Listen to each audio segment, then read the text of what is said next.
नमस्कार दोस्तों। आज की जो कहानी है वो एक भारत के एक बहुत ही महान राजा के ऊपर है। राजा शिबी ये एक बहुत ही महान राजा थे एंड इनकी उदारता और इनकी दानवीरता के चर्चे पूरे देश में हुआ करते थे। एंड राजा शिबी बहुत महान होने के साथ साथ बहुत दानवीर भी थे। तो एक बार इंद्रदेव ने और अग्निदेव ने उनकी परीक्षा लेनी चाहिए। तो इंद्रदेव एक बाज के रूप में आए और अग्निदेव एक कबूतर का रूप धारण करके आए। अब कबूतर बनने के बाद वो कबूतर आगे आगे उड़ रहा होता है एंड पीछे पीछे बाज आ रहा होता है, मतलब जो इंद्रदेव के रूप में है।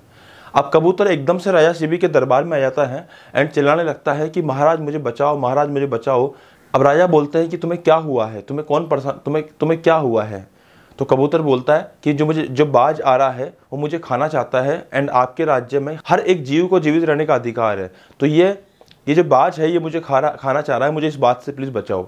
अब एकदम से बाज वहाँ पहुँच जाता है। अब जैसे बाज पहुँचता है तो राजा शिबी उसको बोलते हैं कि तुम इस कबूतर को मत खाओ, मैं तुमसे रिक्वेस्ट करता हूँ। लेकिन बाज बोलता है कि महाराज मैं भी आपके राज्य का ही जीव हूँ एंड ये कबूतर मेरा भोजन है और मैं इस कबूतर को खाना चाहता हूँ क्योंकि अब ये मेरा भोजन है, अब मैं इसको अपना भोजन बनाना चाहता हूँ। तो राजा इस बात पर चिंतित पड़ जाते हैं। अब एक तरफ कबूतर बोल रहा होता है कि मुझे बचा लो, एक तरफ बाज बोल रहा होता है कि मेरा भोजन है, अगर मैं भोजन नहीं करा तो मैं भूखा रह जाऊँगा।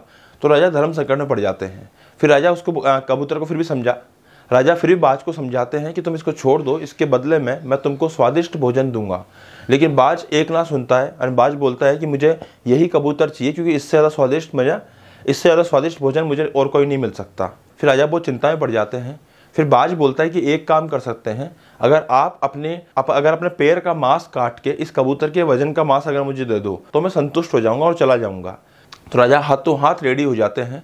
अब तराजू मंगाया जाता है जिसमें एक तरफ कबूतर को बिठाया जाता है एंड उतने ही वजन का मांस राजा अपने पैर से काट कर उसके ऊपर रखते हैं। लेकिन होता क्या है, राजा अपना जितना ही मांस काट के उसके ऊपर रखे, कबूतर का वजन उल्टा बढ़ा हुआ प्रतीत होता है एंड कबूतर बिल्कुल भी ऊपर की तरफ आ भी नहीं रहा होता, ठस से मस भी नहीं हो रहा होता है।